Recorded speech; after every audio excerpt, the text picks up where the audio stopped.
교회 집안에 무슨 행사 있고 이럴 때 그 우선순위를 교회로 나온다고 하는 게 쉽지 않은 것 같아요. 이게 그래서 한 주 이렇게 계속 연속해서 딱 마음 먹고 주님 앞에 나오는 것 참 은혜인 것 같아요. 그리고 또 기다려줘야 되는 것도 필요하더라고요. 그래서 아직 우리 선호 형 좀 빼놓고 저는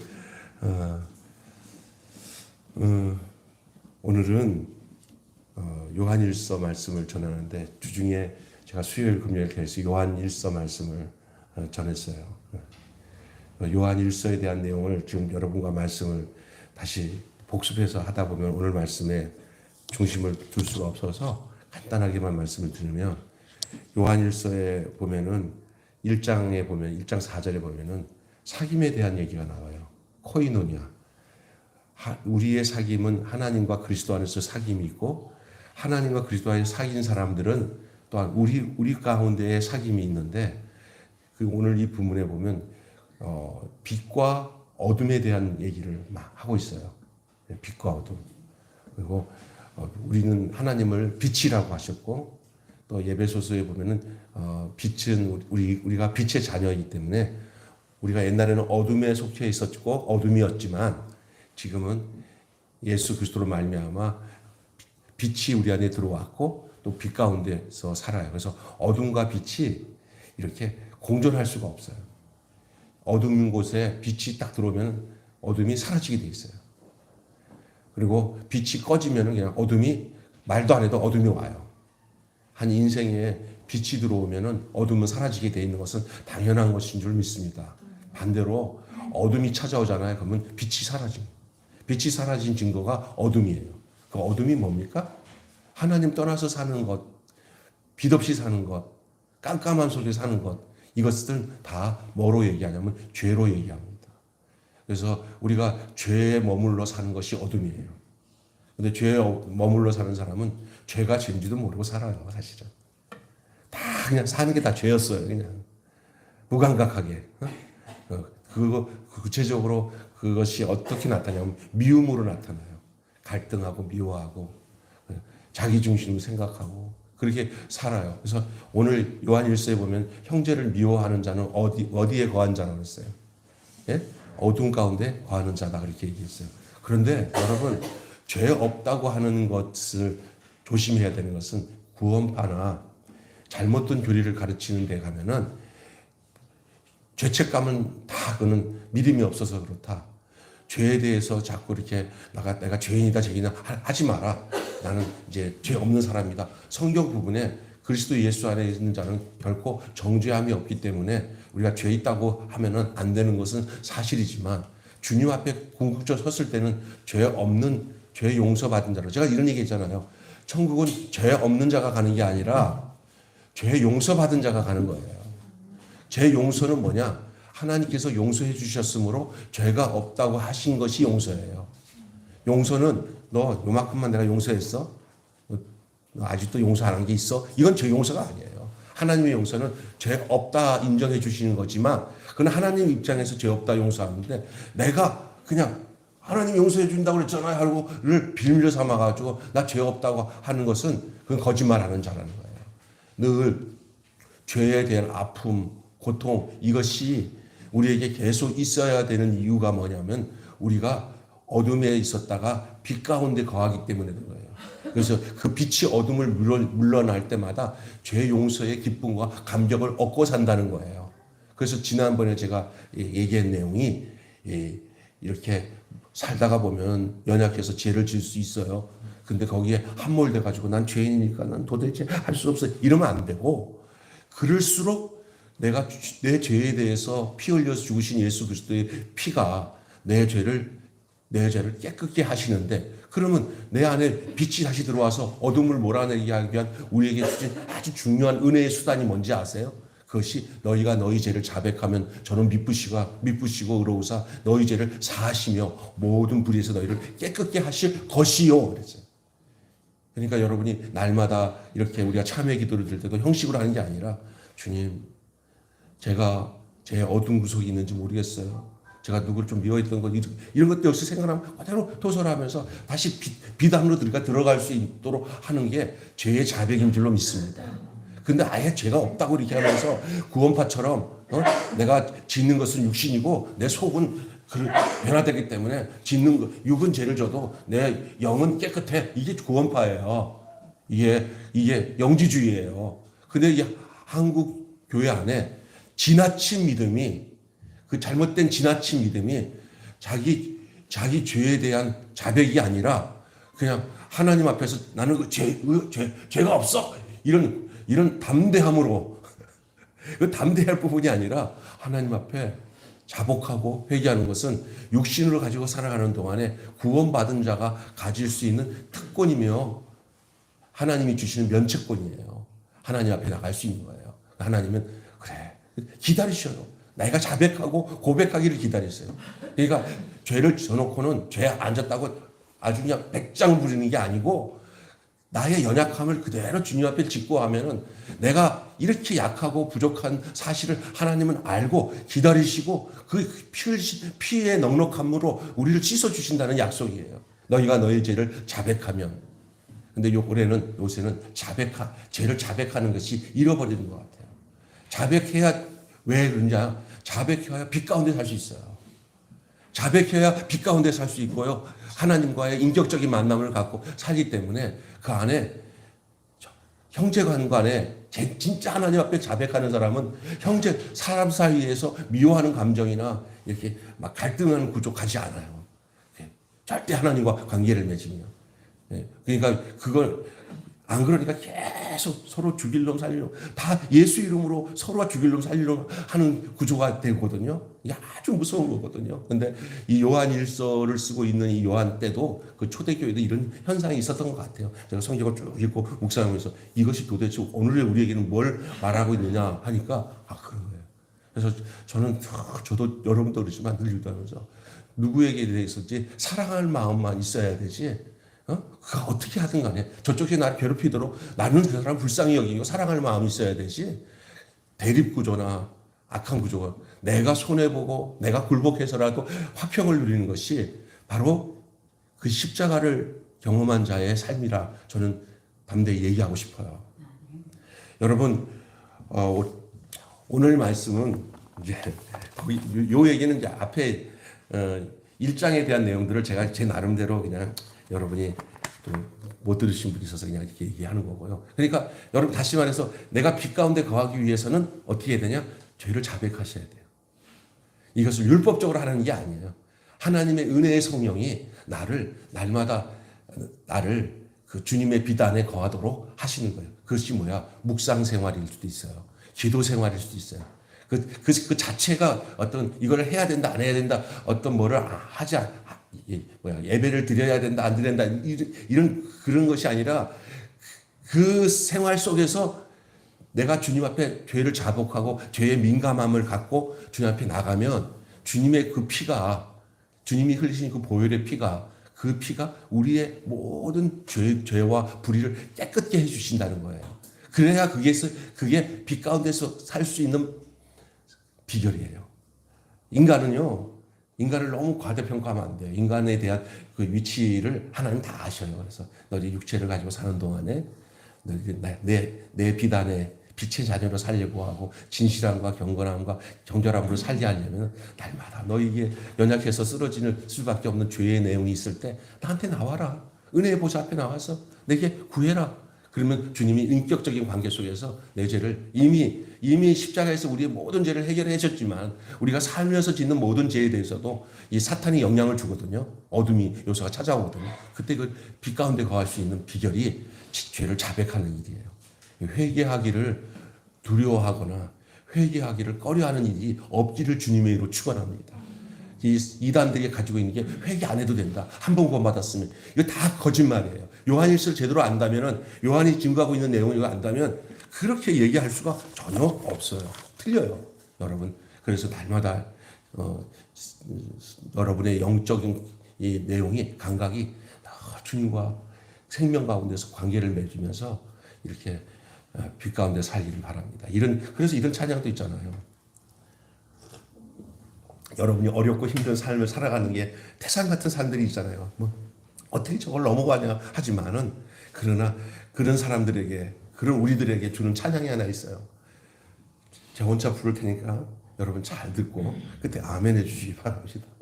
태산을 넘어 험곡에 가도 빛 가운데로 걸어가며 주께서 항상 지키시기로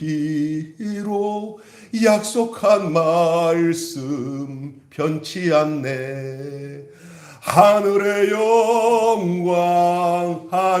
영광 나의 맘속에 차고도 넘쳐 할렐루야를 힘차게 불러 영원히 주를 찬양하리. 아멘. 정말 그런 것 같아요. 그래서 나는 요즘 빛 가운데 산다는 게 말씀 안에서 내가 얼마나 부족한 걸 알고 내가 얼마나 죄된 것을 밝혀주시는 성령님이 나로 하여금 주님 앞에 가까이 가도록 해주시니 그 자체가 그게 얼마나 감사한지. 죄 있으면서 죄 없다고 거짓말하는 건 날미 아니에요. 예수 안에서의 죄인은 의인이 되기 위한 죄인이에요.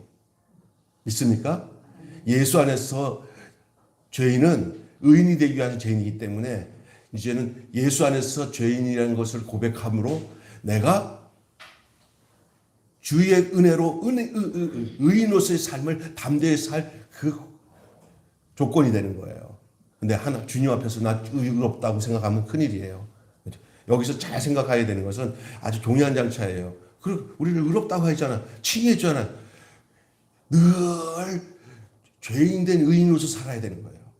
죄인이었던 의인이라는 생각을 잊어버리지 말고 날마다 죄 가운데 거할 수밖에 없는 연약한 인간인 것을 의지하고는 의로운 구석은 내가 주 안에 있을 때만이 의롭다고 인정함을 받는구나. 칭의라는 게 뭐예요? 내가 죄인이 아닌데도 의롭다고 칭해 준 거지 내가 죄인이 아니라는 말이 아니에요.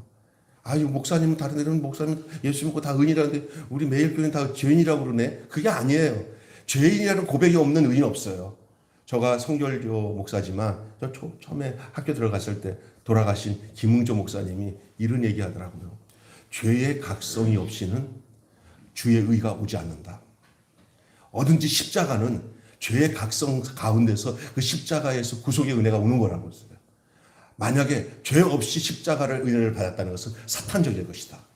정욕적일 것이다. 그런 거예요. 여러분이 다른 거에 민감하지 않아도 되지만 죄의 문제는 주의 은혜와 성령 안에서 민감해져야 주의 사람이 되는 거예요. 믿습니까? 그래서 오늘 본문에 이제 결정적인 게 뭐냐면 이 사귐을 이어가려면 하나님과의 사귐이 빛 가운데 있는 거고요. 빛 가운데 사는 삶은 너와 나 사이에 어떤 막힌 것이 없이 서로가 사랑하고 화목하고 이 살아가야 되는 거예요. 이 하나님과의 친밀함이라고 해요. 하나님과의 친밀함. 이런 용어가 참 좋은 용어 같아요. 하나님과 친밀해. 여러분 하나님과 친밀하십니까? 하나님 따로 나로 따로 따로 국밥입니까? 그게 아니라 하나님과 친밀해요. 이것이 사귐이거든요. 코이노니아.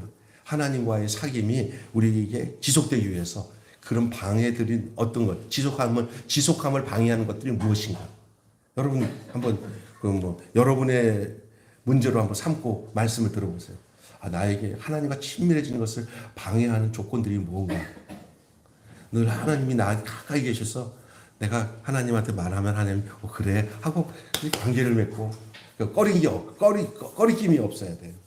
여러분 서로 꺼리낀 게 있으면요 눈을 잘 못 마주쳐요. 솔직히 말해서 눈 뭐 피해. 내가 제일 이런 얘기하면 또 집사람 또한테 혼날 수도 있는 얘기지만 그냥 야단 맞을 각오하고 얘기합니다. 내가 우리 집사람과 눈을 못 맞출 때는 내가 뭐예요? 집사람이 또 나한테 뭐 할 거리가 있을 때는 벌써 눈치가 백단이야. 딱 보면서 내가 눈을 못 맞추면 뭐 찾아보면 뭐 문제가 또 생겨. 나만 그런 게 아니라 내가 주변에 있는 목사님들 보면 다 똑같더라고요. 이렇게 살다 보면. 근데 아예 완벽하게 완전 범죄를 하면서 사는 것보다는 이렇게 살면서 그 행한 잘못된 것들이 딱 드러나서 그냥 심판받는 게 훨씬 더 나아요. 무슨 얘기인지 이해를 못해. 여러분들은 완벽하시군요. 저는 그렇지 못해서 그런데, 이 하나님과의 교제, 사귐, 교회 안에서 함께 했던 성도들과의 사귐, 여러분도 보니까 여러분에게서 교회 목사님과 우리 성도들에 대한 애정과 사랑들을 주님 안에서 얼마나 끈끈하고 얼마나 여러분의 삶에 어느 정도의 위치에 있어요. 그게 내 직장 생활 속에 사람들 이렇게 가족들, 육신의 가족들 이런 중요하긴 하겠지만 교인들과의 사귐은 정말 운명 공동체잖아요. 내 헌금 드리고 내 시간 드리고 하세요. 그래서 그 목사님들과 관계에 어긋나지 않고 성도들과 어긋나지 않으면서 주의 사랑으로 하나 되어 가는 이 아름다운 것들이 정말 지속되어지는 것들. 그게 참 진짜 행복 중에 행복이 그런 데서 조금도 갈등도 없이 그냥 주님의 은혜 가운데서 서로 사랑하는 관계가 형성되어져서 서로의 아픔이 나의 아픔을 느끼고 서로의 기쁨이 내 기쁨을 느끼며 하나도 흉고물이 없는 그런 그리스도의 사랑 안에서 살아가는 것은 진짜 행복입니다. 그 행복이 저와 여러분의 삶에 우리 교회 안에 그대로 주님의 은혜 가운데서 이루어지시기를 주님을 축원합니다. 그것은 내 안에 하나님과 관계에 사심이 없어야 돼요. 하나님과 관계의 올바름이 다른 사람 관계의 올바름을 형성합니다. 대부분 하나님과 관계가 진짜 어그러졌는데 자기가 하나님 관계가 어그러진지도 모르고 사는 사람들은 어느 일이 생기냐면 사람과 믿음의 형제들 사이에서 잡음이 당연히 나타납니다. 다윗이 그나마 모든 관계에서 다윗 중심으로 모든 문제가 하나님의 은혜 가운데 해결되는 과정을 제가 사무엘 하를 보면서 봅니다. 그게 뭐냐? 다윗이 하나님 관계가 올바르니까 자기 옆에 있던 사람들이 다윗 떠나면 이상해져요. 다윗 곁에 있을 때는 쓸모 있는 사람들인데 아이도벨 같은 사람은 다윗 곁에 있을 때는 쓸모 있는 사람이었는데 다윗 떠나가지고 압살롬에게 붙으니까 확 달라져요. 여러분의 삶이 하나님과 함께하는 삶은 나 하나에게도 중요하지만 다른 사람에게도 엄청난 하나님의 품 안에 있게끔 하는 능력이 되는 줄 믿습니다. 가정에 엄마 한 분 바로 쓰고 아버지 하나 바로 쓰고 교회 목사 하나 바로 쓰면 혼란스러운 시대 속에서 모두가 그리스도 안에서 온전한 사귐과 교제가 이루어지는 그런 놀라운 역사가 있는 줄로 믿습니다. 여러분, 이 사귐은 시작보다 지속하는 게 어려워요. 그래서 처음 만나가지고 근데 사귄 사람들이 있어요. 본격적으로 사귀어서 관계를 맺고 이제 평생 같이 가는 관계들 되잖아요. 근데 그 지속하기가 어려워요. 예를 들어서 결혼에 그렇잖아요. 지금은 안 그렇지만, 지금은 더 했죠, 사실은. 평생 사랑해서 결혼을 했는데, 어느 날 만나보면은, 너 왜 요즘에 너 혼자 다니냐? 했더니, 지겨워서 헤어졌어. 심지어 장난삼아 하는 얘기인지 모르겠지만, 어떤 사람이 어디 모임에 갔는데, 그랬더니 같이 얘기하면서, 너 아직도 사니? 이런 생각이 그냥 지속하기가 어렵다는 거예요. 왜 그럴까요? 자기 희생이 없고요. 그리고 저는 그렇다요. 하나님 어쩔 수 없이 그런 경우는 있을 수 있어요. 도저히 살 수가 없어요. 저거랑 살다가는 진짜 내가 목숨을 잃을 것 같아. 막 살인범 같은 사람이요. 그럴 때는 할 수 없어요. 자기 목숨 보존은. 근데 그렇지 않고 자기가 원하는 어떤 욕망을 더 얻지 못하는 것이 합당하지 못하니까 더 좋은 어떤 것이 있어서 그냥 헤어지는 이런 시대 속에서 살아가거든요. 이게 뭐냐? 여러분, 사귀는 거 쉬워요. 그러나 그 사귐이 아름답게 열매 맺어서 지속되는 게 얼마나 어려운지 뜨겁게 시작한 만남도요. 오해와 또한 상처만 남기고 깨지는 것들을 많이 보게 돼요. 죽고 못 살던 그 공동체가 미움과 갈등으로 깨지는 걸 보면서 정말 고통스러워요.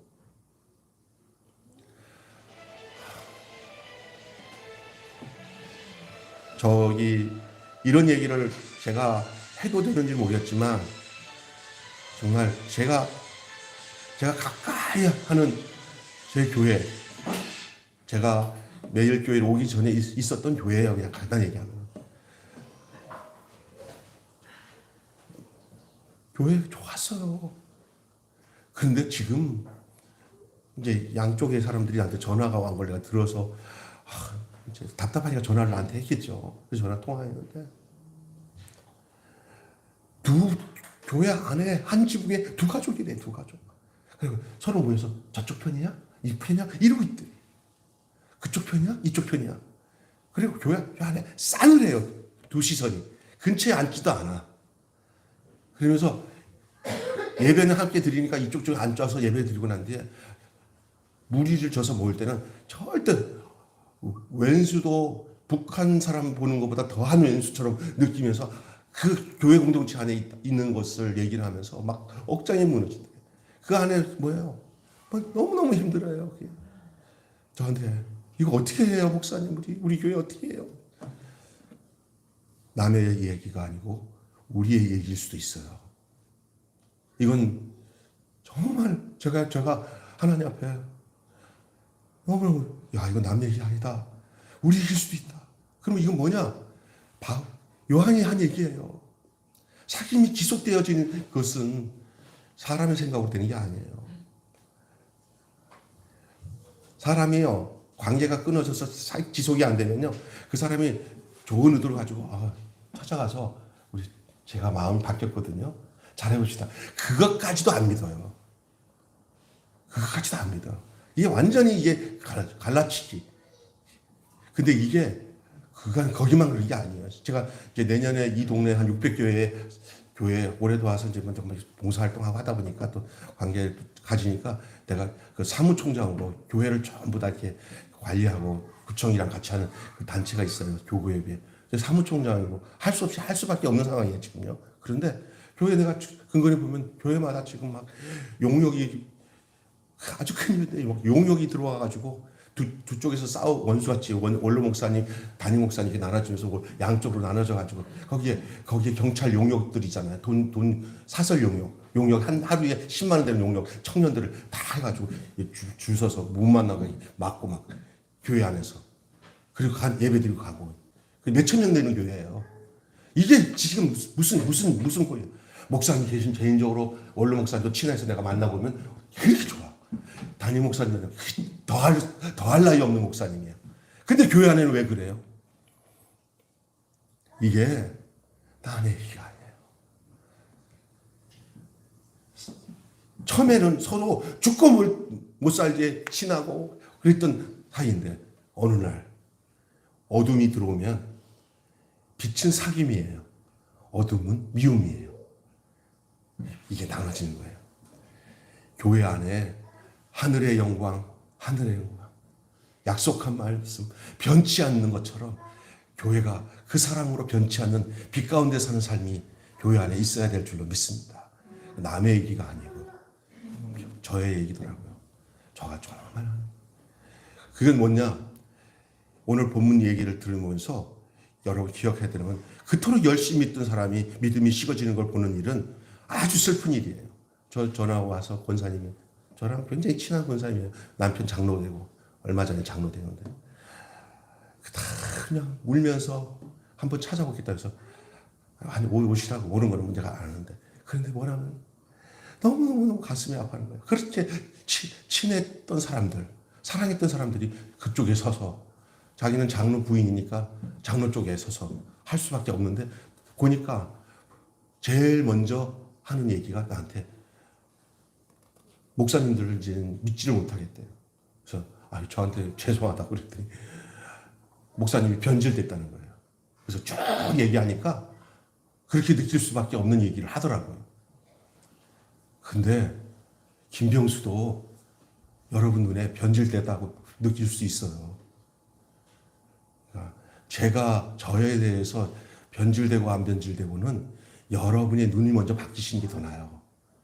안 그러면 모든 것이 그걸 보여요. 그렇기 때문에 교회도 성도도 마찬가지예요. 목사도 마찬가지예요. 다 이 하나됨이 너무나 중요한 거예요.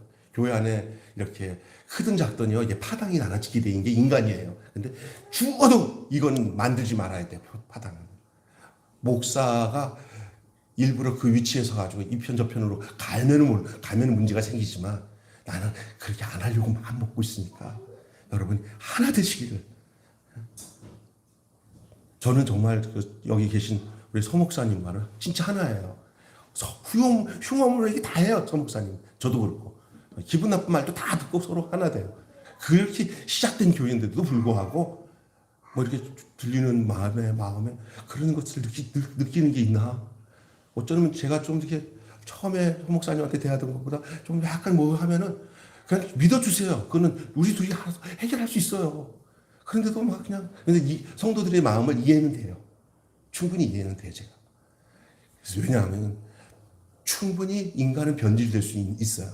그러나 그거마저도 하나님께 맡기시고 신실하신 하나님, 빛되신 하나님이 서 목사님과 김 목사 안에 거하신다. 그리고 그것만 기도해 주세요. 우리 교회는 정말 좋은 교회예요. 제가 봐도. 작지만은 하나님이 진짜 원하시는 교회잖아요. 그래 여러분, 이 하나님과 사귐이 단절 없이 더 친밀해지고 이어져 가기 위해서 우리가 필요한 게 뭐냐? 오늘 본문 세 가지만 제가 말씀드릴게요.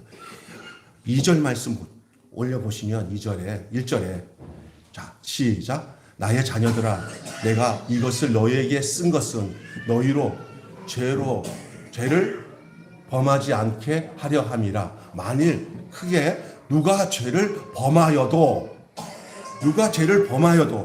뭐라고 그랬어요? 아버지 앞에서 우리에게 뭐가 있어요? 대언자가 있으니 곧 의로우신 예수 그리스도시다. 여러분, 먼저 죄를 범하여도 살아가면서 우리가 살아갈 때 이런 고민이 많아요. 죄를 지었을 때 참 고통스럽다.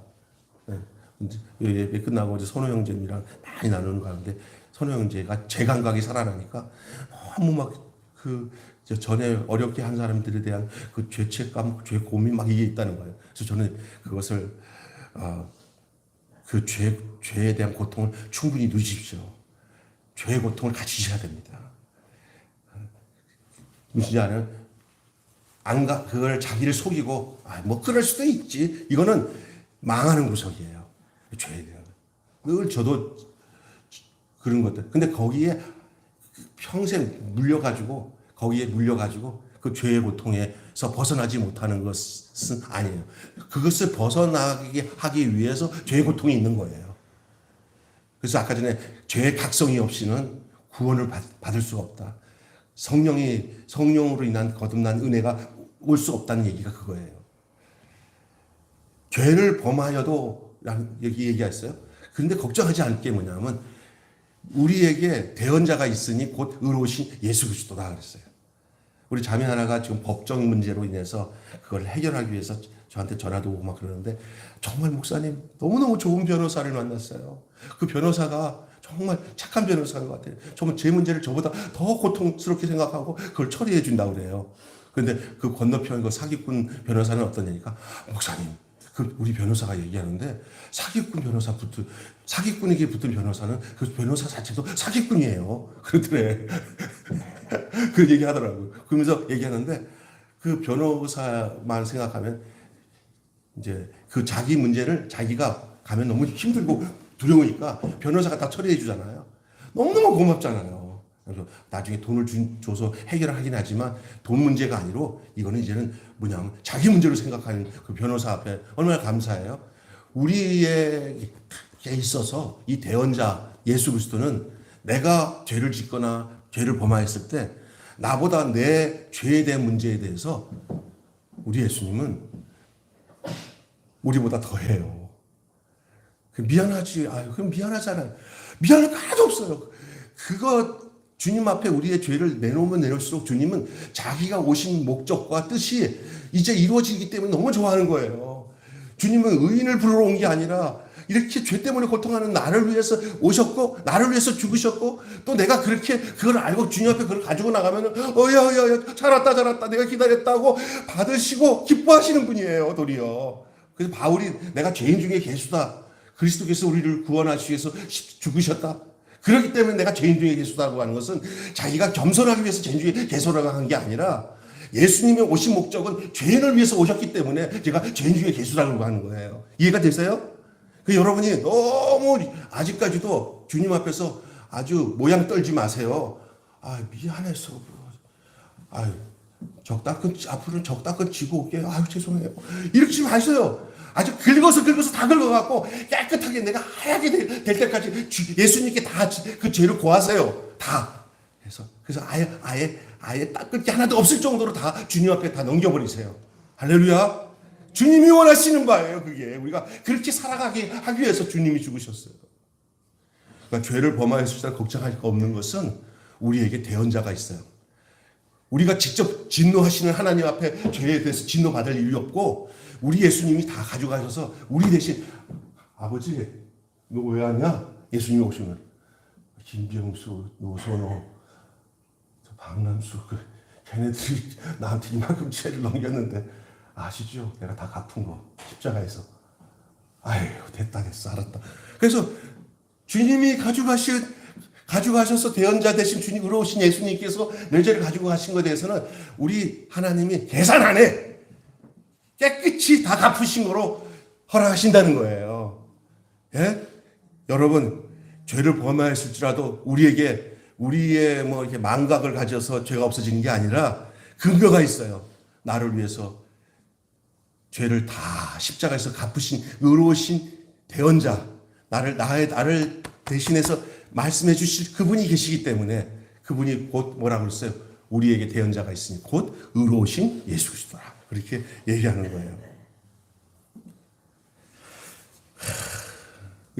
그분이 우리를 위해서 화목제를 드렸기 때문에 하나님과 나 사이에 막힌 것이 없도록. 그러니까 예수 그리스도를 제대로 알고 그분이 우리를 위해서 하신 것에 대한 은혜가 우리 안에 있으면요. 관계 속에서 막힌 땀이 해결되는 거예요. 교회 안에 또 어떤 사회 구조 속에서 성도들 사이에도 이렇게 막힌 게 있어가지고 서로 이렇게 관계가 무너진 것은 그 의로우신 예수 그리스도께서 화목제물로 내어주신 것들을 좀 몰라서 그래요. 대부분잖아요. 자기가 안 죽고 자기 이득을 취하기 때문에 상대방과 싸우거든요. 근데 다 손해보는 입장에서 다 내려놓으면 되는데 그렇게 되면 되겠냐 하는 그런 구조가 있거든요. 그러니까 늘 기도하면서 하나님 나는 이렇게 헤게모니 싸움에 말려들지 않는 환경과 상황을 주세요. 그렇게 기도하고 살아야 돼요. 목사님들도 학교 건물에 무슨 이해 타산이 있으니까 양쪽 쫙 나눠져가지고 고소고발하고 막 장난이 아니야. 우리 학교도 한 400억이 움직이니까 거기에 김병수도 들어가고 한쪽 편에 서가지고 같이 이렇게 하라고 그러더라고요. 그래서 제가 거기 갈까요 안 갈까요? 가야 될까요 안 가야 될까요? 안 가야 돼. 매일 그게 주저앉아서 바보 같아도 가만히 있어야 돼. 돈 냄새 맡아서 움직이는 사람들이 있어요. 안 돼요. 예수 향취, 예수의 빛된 삶 속에서 그러면 자기가 그렇게 안 움직이고 가만히 있으면 거기에 걸려들 일이 없어요. 걸려들 일이 없어요. 그러니까 바보 같아도 아이고 냄새 나는데 거기 있으면 자리 있으면 나중에 그 자리 가서 딱 권력을 가지는 데에 딱 붙으면은 우리 박정화 전사 나중에 성결대학교 교수할 때 내가 압력 집어넣기 쉬운데 이런 생각도 있었어요. 사실은 그 자리에 내가 갈 수 있어요. 막 애써서 거기에 줄 타고. 그런데 그 안에는 싸움박질이에요. 얼마나 똑같아요. 사람 사는 곳에 이런 게 있구나. 조심해야겠구나. 그냥 하나님께 맡기고 살아야지. 할렐루야. 여러분 죄를 범해도 우리에게 대언자가 있어요. 우리를 알려주시고 대언자의 역할은 뭐냐? 하나님께도 알리지만 우리에게도 하나님 뜻을 알려주셔요. 중간에서 이게 중보자예요. 중보자 대신 예수님. 나와 하나님 관계 속에서. 어떤 사람이 중보자가 돼가지고 너 이렇게 지시당하지 마세요. 살아계신 성령님이 우리 안에 예수가 우리의 중보자가 되셔서 하나님 뜻을 우리에게 직접 알려주시니까 이렇게 후림당하지 마세요. 사람한테. 심지어 목사라 하더라도 이런 거 가지고 후리지 마세요. 여러분이 하나님 말씀만 잘 증거해주면 성령님이 그 스승이 돼서 그 역할을 다 해주셔요. 직접 예수님이 말씀해 주세요. 그러니까 하나님 말씀을 읽고 묵상하고 살아가는 것을 여러분 놓치지 마시고 가장 상식적이고 건전하게 신앙생활하는 여러분 되시길 바랍니다. 두 번째로는 그를 아노라 하여도 4절에 보니까 한번 보세요. 시작. 4절 보니까 그를 아노라 하여도 이렇게 나옵니다. 시작. 그를 아노라 하고 그의 계명을 지키지 않는 자는 거짓말하는 자요. 진리가 그 속에 있지 아니하여. 이건 제가 뭐 설명 안 해도 그 본문에 나오잖아요. 예수를 안다고 하고 나의 대언자고 화목제이고 중보자이신 예수님을 안다고 하면서 그 예수는 빛이에요. 빛이신 예수님을 안다고요. 지식으로 빛을 알면 무슨 소용이 있어요? 빛이 내게 비춰져야지. 여러분 기도 많이 하면은 능력 받는데 성경 많이 읽으면 주님 나와 동행한대. 그런 것들은 그런 데는 아는데 그렇게는 안 해. 수박을 보고는 수박에는 H2가 있고 뭐 당분이 얼마 있다. 수박 다 알았다. 그건 안 거 아니야. 딱 쪼개갖고 먹고 수박 이거구나 달구나 이거야. 예수를 안다고 하는 거 그것은 계명을 지키고 그 예수님과 함께 살면서 예수님의 그 빛된 삶, 예수님의 그 진실한 삶이 그 삶이 내 삶이고 내 삶이 전적으로 그 빛에 의해서 그 예수님에 의해서 그 인격과 삶이 살아갈 때 그게 안다고 하는 거야. 우리의 안다는 것은 존재적인 알미예요. 객관적이나 관념적인 알미 아니에요. 관념적인 알미를 가지고 종교화 만들어서 성도들을 그래서 만들어도 종교적으로 그냥 이율 배반적으로 이중적으로 교회를 다니면서 위로를 받고 종교에는 위로가 있으니까 그렇게 해서 신앙생활을 할 수 있어요. 그러나 그 사람이 예수의 생명이 없어. 그게 뭐냐? 아는 것은 그 생명이 내 안에 들어온 거예요. 실제적으로. 무슨 얘기인지 알겠죠? 네? 내 속에 예수의 피가 흐르고 내 속에 예수의 생명이 있고 그러니 내가 움직임이 곧 예수의 움직임이 되는 것 같은 그런 삶의 내용을 가지고 살아요. 그러니까 전혀 주님이 싫어하는 일은 꺼리껴서 못하는 그런 존재까지가 된 거예요. 그게 빛 가운데 사는 그를 아노라 하고 할 때 이 아노라고 한다는 것은 내 안에서 내 인생의 전부가 내 삶의 전부가 내 생명의 그 근거가 내 영적 생명의 근거 내가 이 세상에 존재하고 사는 근거가 생명이신 예수가 내 안에서 살고 있는 것이야. 내가 그리스도와 함께 십자가에 못 박혀 죽었나니 그런 중 이제 내가 사는 것이 아니라 내 안에 그리스도께서 사신 것이다. 그 믿음이 뭐야? 내 안에 그리스도가 사시는 게 내 믿음이잖아. 믿음이 뭐 그냥 내 의지적으로 신뢰하고 내가 의지하고 내가 깨달았어 이거가 아니에요. 내가 늘 우리 교회는 예수 그리스도를 관념으로 알지 말라 그러는 게 뭐냐면 실제로 알고 생명으로 아는 그래서 그렇게 누리고 사는 여러분이 되시기를 주님의 이름으로 축원합니다. 요한이 얘기하고 있는 얘기 이거예요. 그를 아노라 하고 예수를 안다는 것은 인격적인 삶의 사귐을 통해서 갖는 지식을 뜻합니다. 그 지식이 그리스도의 계명을 지키는 것으로 증명이 됩니다. 바른 순종이 바른 지식에 대한 표지입니다.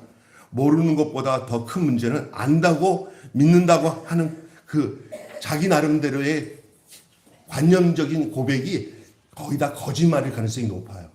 그의 생명이 내 안에 들어와서 내 실제가 되어서 그 생명이 나를 움직이지 않고 예수를 안다는 것은 내가 그냥 예수를 세종대왕 아는 것처럼 석가모니 아는 것처럼 이순신 아는 것처럼 차분해서 내가 그 존재를 내가 인정해. 자기가 인정하는 게 믿음이 아니라는 거예요. 안다는 게 믿음이 아닌 거예요. 그분으로 내가 사는 것이 아는 거예요.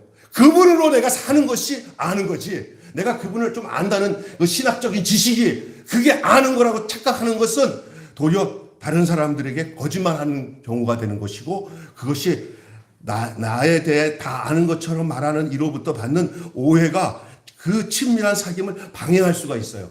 그래서 죄송하지만 잘못된 어떤 지식적인 지식이 성경적 지식이 주님과의 친밀한 관계를 방해하는 요소들도 없지 않아 있을 수 있다는 거예요. 성경을 읽고 묵상하는 것을 공부 형태로 만나면은 도움은 돼요. 초장에는 알아야 되니까 일반적으로. 그러나 이것이 그 전부다고 생각하면 어떤 일이 생기지 않아요? 교회 오래된 데 다녀가지고 뭘 많이 공부를 배웠어. 나 이거 알 거 다 알았다. 알 거 다 알았다는 사람은 모르는 사람이에요. 믿습니까? 신앙생활.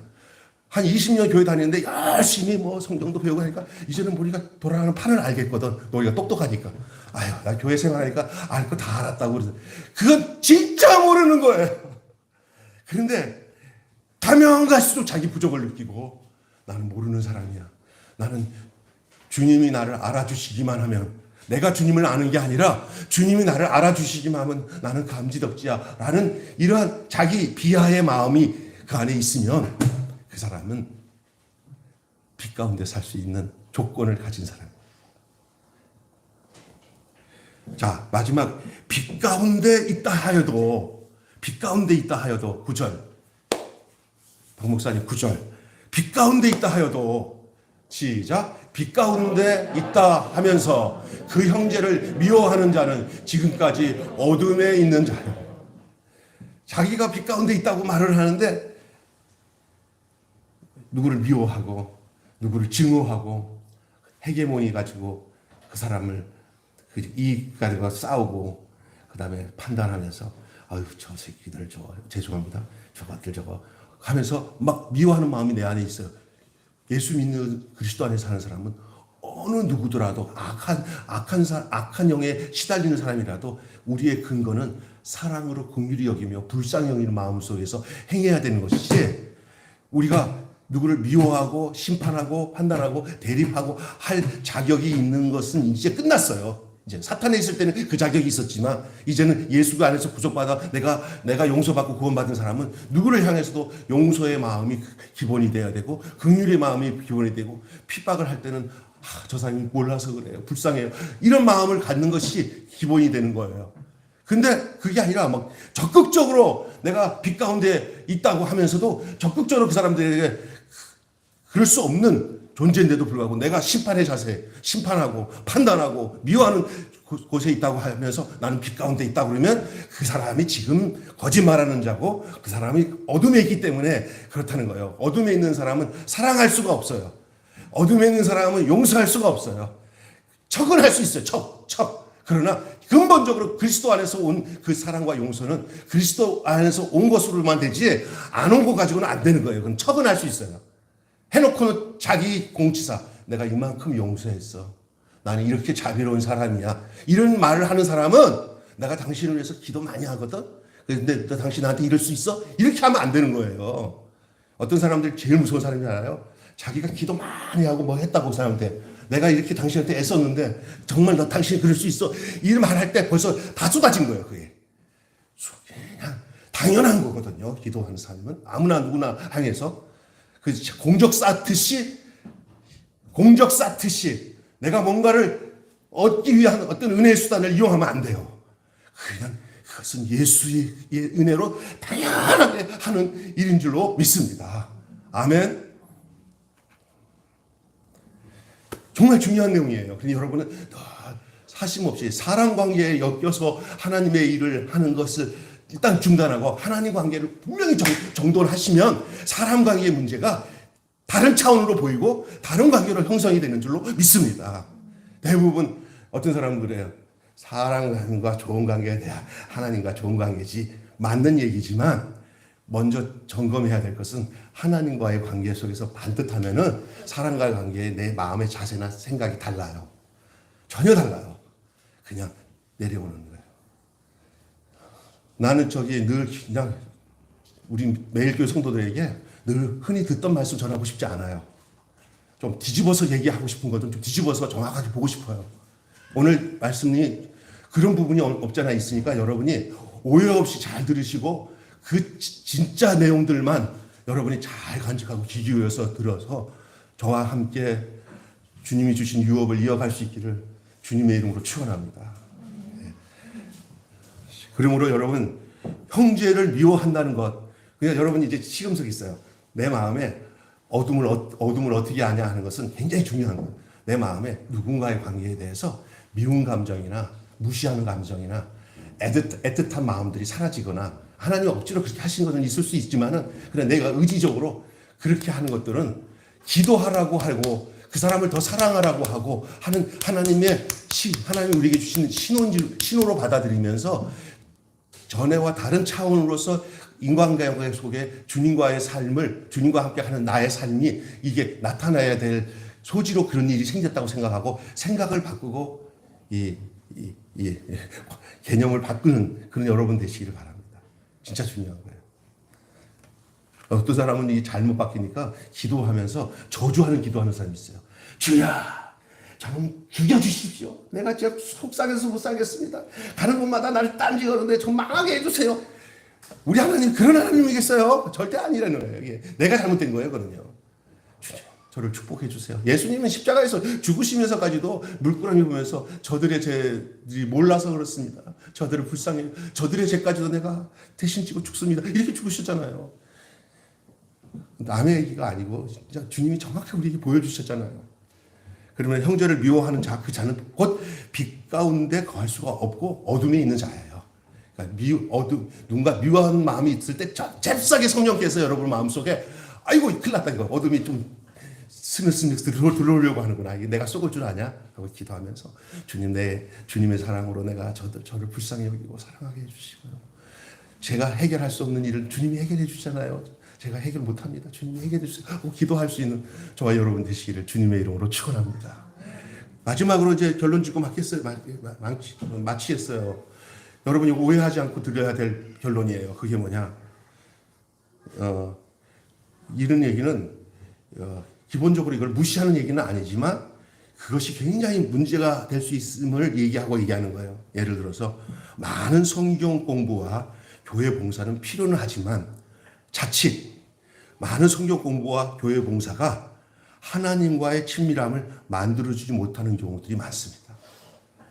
제가 이런 얘기 죄송하지만 너무 바빠가지고 깊이 있게 기도하며 묵상하면서 주님 사랑 때문에 감격하는 것들이 사라진 경우들이 있더라고요. 그때 주님이 말하는 게 너 지금 엉뚱한 데서 바쁘다. 나는 너랑 좀 얘기 좀 하고 싶다. 그 말씀하시는 거예요.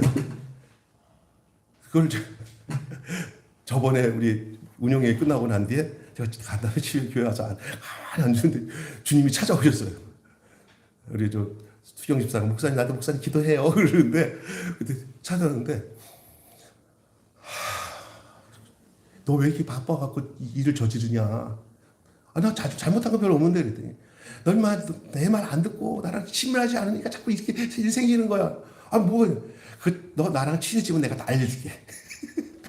주님이 그런 마음을 주시더라고요. 그리고 난데 제가요, 우선순위를 바쁜데, 마음에 분주한 데 두지 않는 일이 정말 중요하다는 거예요. 심지어 성경 공부하는 것도 분주한 일이 되면 안 돼요. 그 공부로 끝나면 안 돼요. 주님과 함께하는 모임으로 끝나요. 그러니까 이거는 아니고 저거는 아니라는 게 아니에요. 그 안에 뭐가 더 중요한가, 그게 중요한 거예요. 그래서 여기서 많은이라는 거예요. 어떤 목사님들은 뭘 많이 가르치면은 성도들이 변화되는 줄 알아. 그 착각이거든요. 또 어떤 성도는 내가 뭘 많이 배워야 내가 변화되는 줄 알아. 착각이거든요. 주님은 배우고 가르침 받는 데서 있는 게 아니라 주님은요, 인격적 체험에서 오는 거예요. 주님 내 안에 생명으로 오셔서. 그러면 그게 새롭게 보여요. 다. 진짜 달라져요. 옛사람으로 성경 보면은 성경 안 풀려요. 완전히 거듭난 새 사람으로 새 생명으로 볼 때 그때 그게 양식이 되는 거예요. 아멘? 양식이 되는 거예요. 그게 돼야 되는 거예요.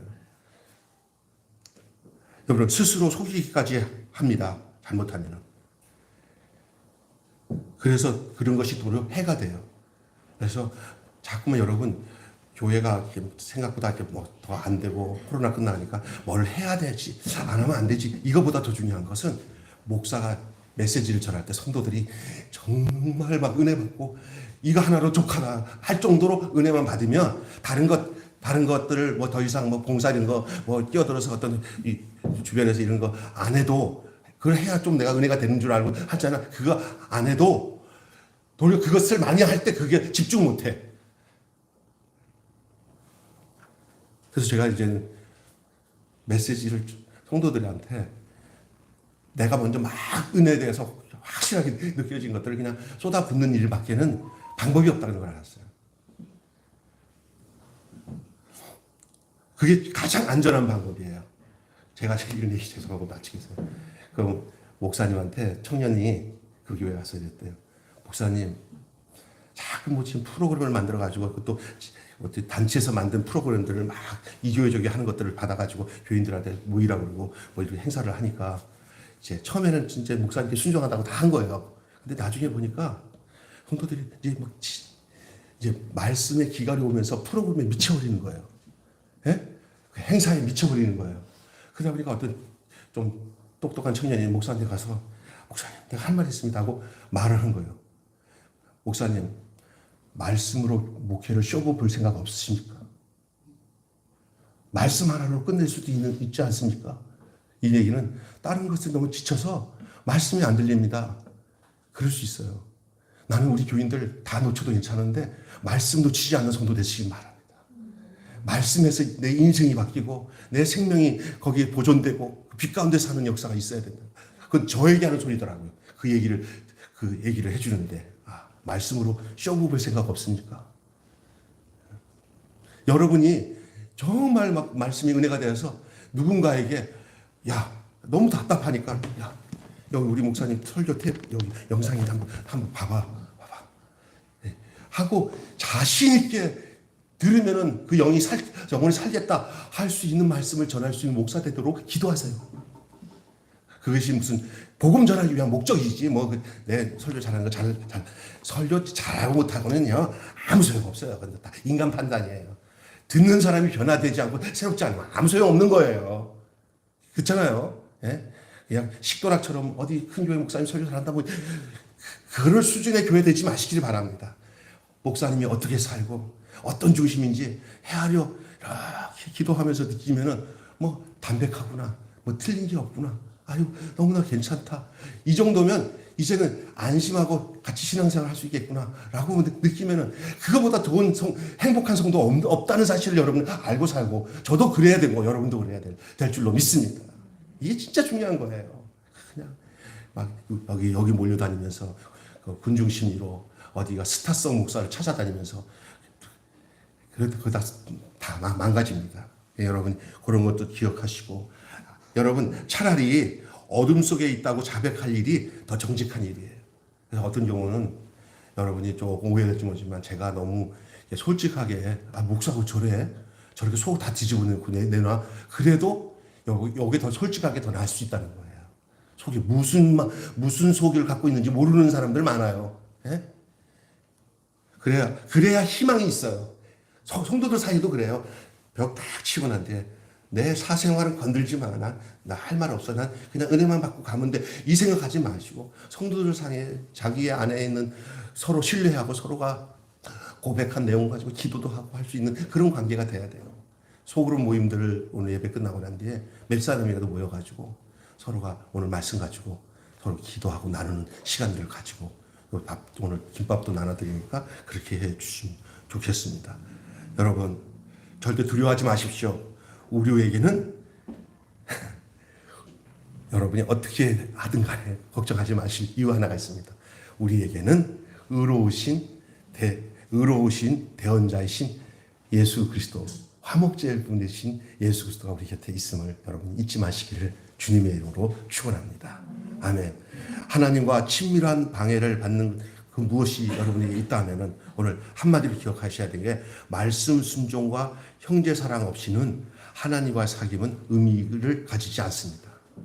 다시 얘기합니다. 말씀 순종과 형제 사랑이 없이 하나님과의 사귐은 아무 의미가 없습니다. 다시 말해서 하나님과 사귐은 어디서 증거로 나타나냐? 말씀 순종과 형제 사랑하는 데서 나타납니다. 그러니 여러분이 형제 사랑하지 못하고 말씀에 대해서 등한히 여긴다면 여러분은 하나님과 사귐을 포기하려고 좀 용트림 쓰고 있는 거예요. 그러니까 절대 정신 차리고 말씀 순종, 형제 사랑이 여러분 속에 자동적으로 나타나는 은혜의 삶이 여러분에게 있기를 주님의 이름으로 축원합니다. 기도하겠습니다. 하나님 아버지, 오늘 사귐을 이어가려면이라는 말씀을 통해서 저희들이 말씀 순종과 형제 사랑으로 하나님과 나의 사귐이 이렇게 증거가 되고 있구나라는 사실을 늘 감격하고 희열을 느끼고 기쁨을 느끼고 살아가는 우리 공동체, 우리 사랑하는 매일교회 되게 해 주시옵소서. 서로가 막힌 것이 없이 흉어물 없이 그렇게 살 수 있는 것은 우리에게 대제사장이시고 의의 대언자이신 예수 그리스도가 오늘 또 우리 안에 계시고 또 서로 안에 계셔서 우리 안에서 우리를 화목케 하고 우리를 평안에 매는 줄로 하나 되게 하시는 놀라운 성령의 역사를 우리가